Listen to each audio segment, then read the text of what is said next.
سيئات أعمالنا من يهده الله فلا مضل له ومن يضلل فلا هادي له وأشهد أن لا إله إلا الله وحده لا شريك له وأشهد أن محمدا عبده ورسوله أما بعد. Ramazana hazırlıq baxımından bu ayda tövhidi gerçəkləşdirməyə çalışmaq, qəlbi və dili təmizləmək. Qəlbi və dili təmizləmək. O kəs ki, nicat, yəni qurtuluşa çatmaq istəyir, cəhənnəmdən xilas olmaq istəyir, oddan salamat qalmaq istəyir. Yəni, Peyğəmbər sallallahu aleyhi və səlləmin etiqadına bəsirət gözü ilə baxmalı və bununla maraqlanmalıdır və bilməlidir ki, Allah Teala elə ondan ötürü bizi yaratmışdır, tövhiddən ötürü, ibadətdə Allahı təkləşdirməkdən ötürü. Və insan şirkdən xilas olmağa çalışmalı, həm zahirən və həmçinin daxilən. Qəlbini ona qarışan şeylərdən təmizləməklə və həmçinin şirkə aparan maddələrin kökünü kəsməklə. Hansı ki, kin-küdurətdir, həsəddir və digər xəstəliklərdir və bunlar da insanı şirkə aparır və qəlbi bundan təmizləməlidir ki, insan salamat qalsın. Yəni, bir insanın əgər qəlbi təmiz olarsa, salamat olarsa, mümkün deyil ki, qəlbində müsəlmanlardan hər hansı bir kəsə qarşı çirkab, kin-küdurət saxlasın. Hədisdə də Peyğəmbər sallallahu aleyhi və səlləm buyurur ki, وَلَا يُؤْمِنُ أَحَدُكُمْ حَتَّى يُحِبَّ لِأَخِي مَا يُحِبُّ لِنَفْسِ. Sizdən biri kamil iman sahibi olmaz, özü üçün sevdiyini qardaşı üçün sevmədikcə. Yəni, imanı səhih, yəni kamil olmaz. Yəni, Allahın yanında tərəzidə mötəbər bir iman sayılmaz, özü üçün sevdiyini qardaşı üçün sevmədikcə. Yəni, necə ola bilər ki, insan qardaşına qarşı qəlbində kin, küdurət, həsəd və büğz, nifrət saxlasın. Və belə olarsa, qəlb necə islah olsun? Yəni, insanın qəlbi düzəlir şirkdən xilas olmaqla, bidətdən xilas olmaqla, kin-küdurətdən və digər məzəmmət olunan xislətlərdən və qəlbin də düzəlməsi, islahı belə olur. Və Peyğəmbər sallallahu aleyhi və səlləm bu şərtin üzərində mükafat tərtib etmişdir. Və buyurur ki, İzə saləhət saləhə.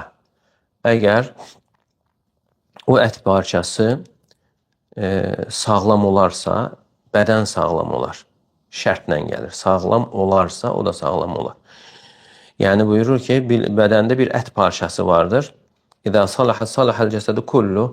O ət parçası sağlam olarsa, bütün bədən sağlam olar. Yəni, insanın digər orqanları sağlam olar. Yəni, göz sağlam olar, harama baxmaz, qulaq sağlam olar, haram dinləməz və əl sağlam olar, yəni harama uzanmaz və ayaq sağlam olar, yəni haram yerə getməz, addımlamaz. Və idə fəsədət fəsədəl cəsədi kullu. Əgər qəlb körlanarsa və bütün bədən körlanar və bilin ki, o da qəlbdir. Deməli, bu şərtin üzərində tərtib olunan mükafatdır. Yəni, insanın düzəlməsi, salih olması qəlbin salih olmasına bağlıdır. Yəni, insanın həyatının belə düzəlməsi qəlbin düzəlməsinə görədir. Necə ki, hədisdə keçir, İzə fəsədəl qalbu fəsədəl cəsəd.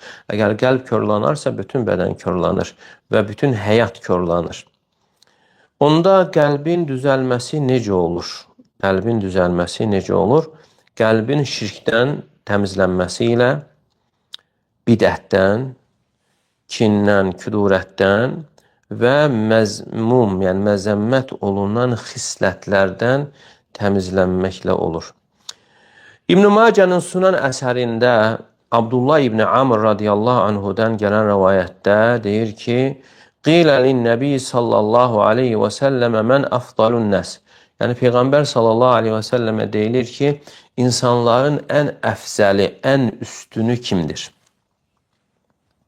İnsanların ən üstünü kimdir?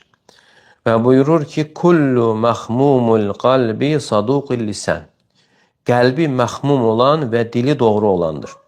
Yəni insanların ən üstünü qəlbi məxmum olan və dili doğru olandır.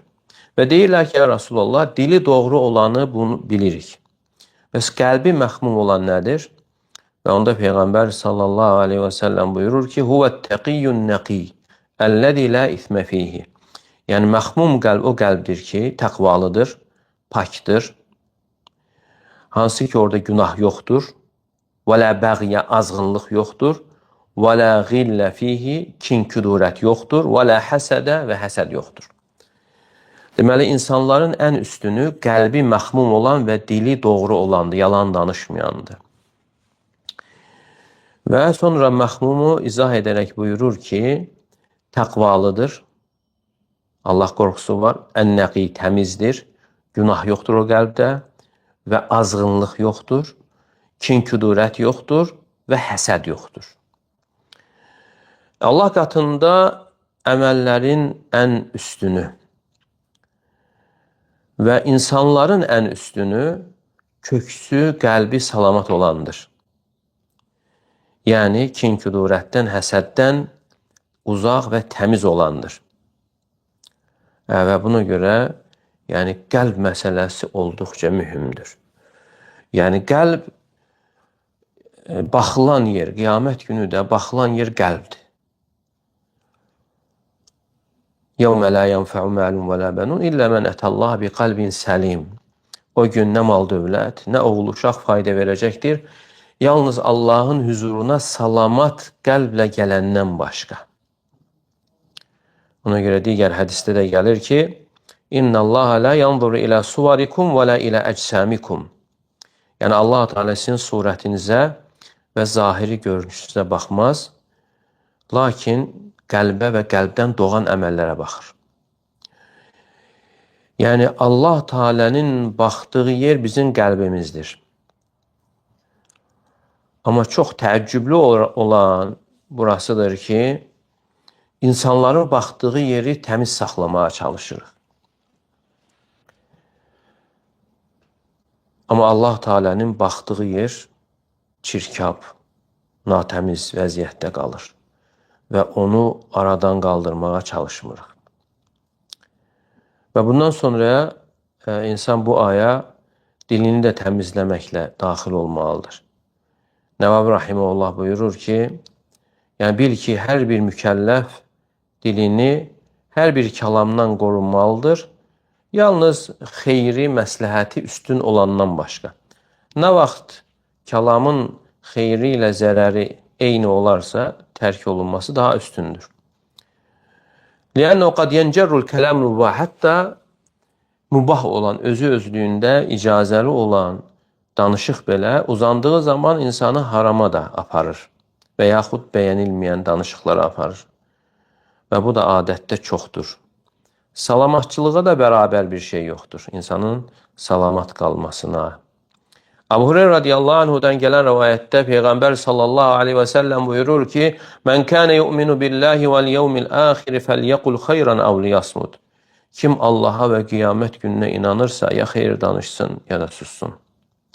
Yəni fikir versək görərik ki, Peyğəmbər sallallahu aleyhi və səlləm Allaha və qiyamətə imanı yanaşı gətirir. Allaha və qiyamətə. Baxmayaraq ki, imanın dayaqları 6-dır, amma onların ikisini qeyd edir. Allaha və qiyamətə iman. Yəni bu da onu bildirir ki, əgər insan Allaha düzgün şəkildə iman gətirərsə və qiyamətə öləndən sonra dirilməyə düzgün şəkildə iman gətirərsə, ya xeyir danışacaq və yaxud da susacaq. Yəni dilini qoruyacaq. Çünki bilir ki, dediyinə görə hesab var, sorğu-sual var və artıq danışıqdan qorunacaq. Əgər insan görsə ki, danışığını düzəltmir və danışığında xələl var, problem var və bilməlidir ki, axirətə olan imanında da problem var. Və bu hədis açıq aydındır ki, yəni insan danışdığı zaman xeyir danışmalı. Xeyri üstün olan bir sözü danışmalıdır. Nə vaxt yəni xeyrin ortaya çıxmasında şək edərsə, danışmamalıdır. Və insanın təmizləməsi bəzəməsindən daha üstün. Belə bir qayda var. İnsan birinci bir yeri, yəni ətirləməzdən əvvəl yuyur, təmizləyir. Və bəzəməzdən əvvəl təmizləmək öndədir. Yəni bu iki şeyə diqqət yetirməliyik. Deməli, təmizləmək deyildiyi zaman dili nədən təmizləməliyik? Dili qeybətdən. Dili qeybətdən, fuhuş, çirkin sözlərdən, yalan sözdən, yalan şahidlikdən və yalan danışmaqdan.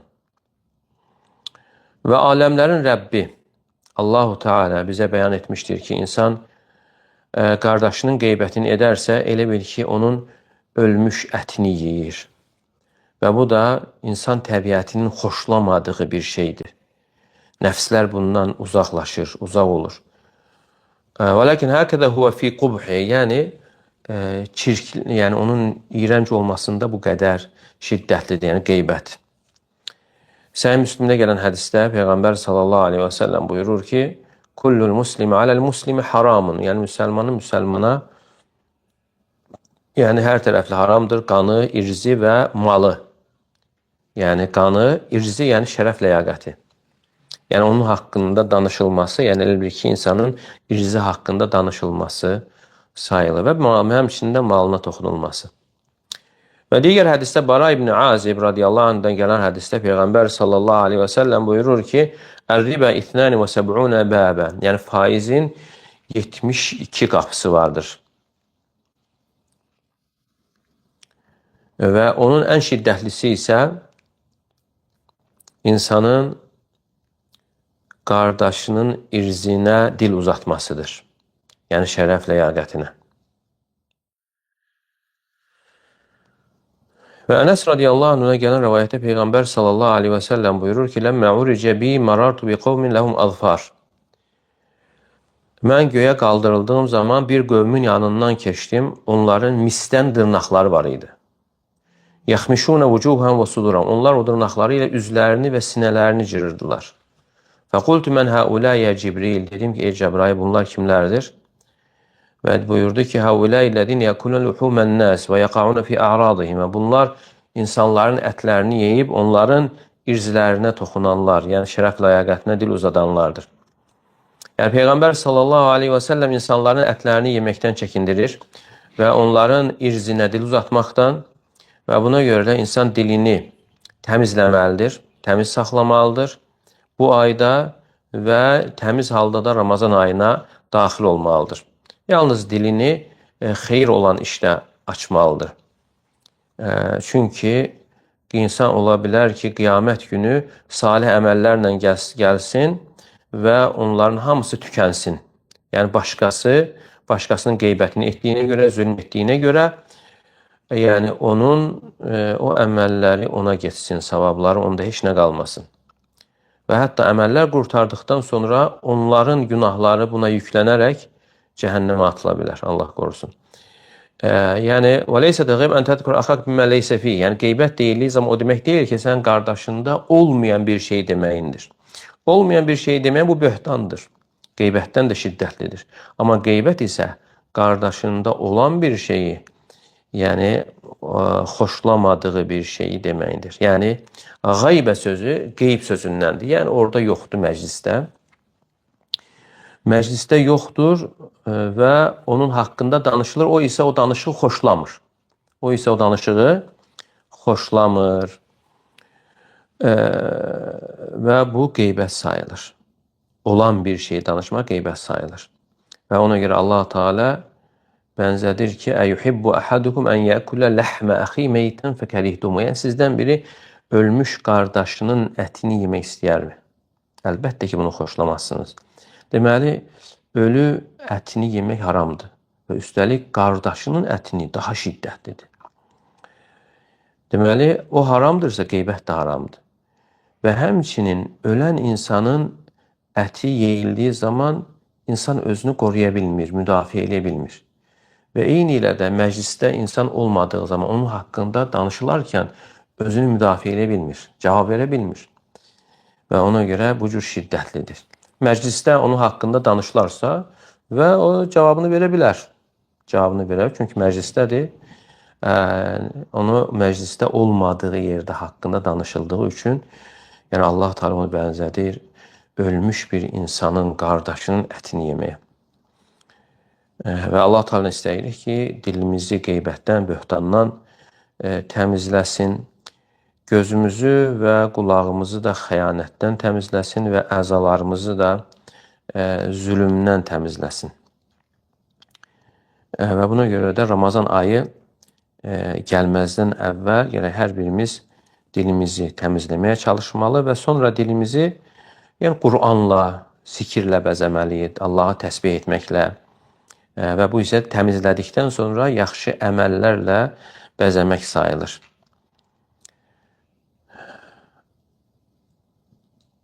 Peyğəmbər sallallahu aleyhi və səlləm Allah Teala onu gözəl əxlaqı tamamlamaq üçün göndərmişdir.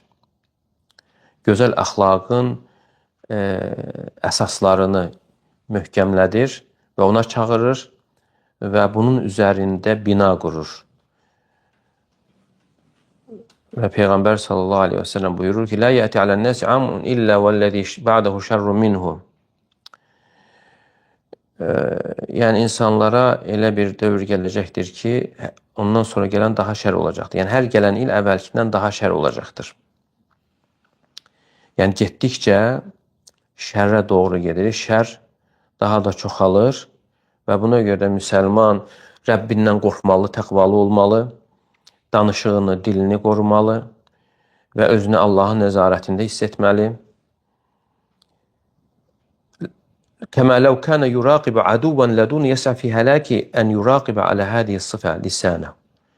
Necə ki, insan qəddar bir düşməni nəzarətdə saxladığı kimi, hansı ki, o düşmən onun həlakına çalışır və bilməlidir ki, ondan da şiddətli olan insanın dilidir. لِأَنَّهُ رُبَّمَا كَلِمَةٌ خَرَجَتْ مِنْهُ فَأَوْرَدَتْهُ الْمَهَالِكِ. Ola bilər insandan çıxan bəzi sözlər insanı həlakə sürükləsin. وَإِنَّ الْعَبْدَ لَيَتَكَلَّمُ بِالْكَلِمِ مِنْ سَخَطِ اللّٰهِ. Yəni insan Allahın qəzəbinə gələn bir söz danışar, لَا يُلْقِي لَهَا بَالًا. Ona o qədər fikir verməz. Yəni o qədər şiddətli olmasına يَهْوِي بِهَا فِي cəhənnəm və onun səbəbi ilə cəhənnəmə yuvarlanar.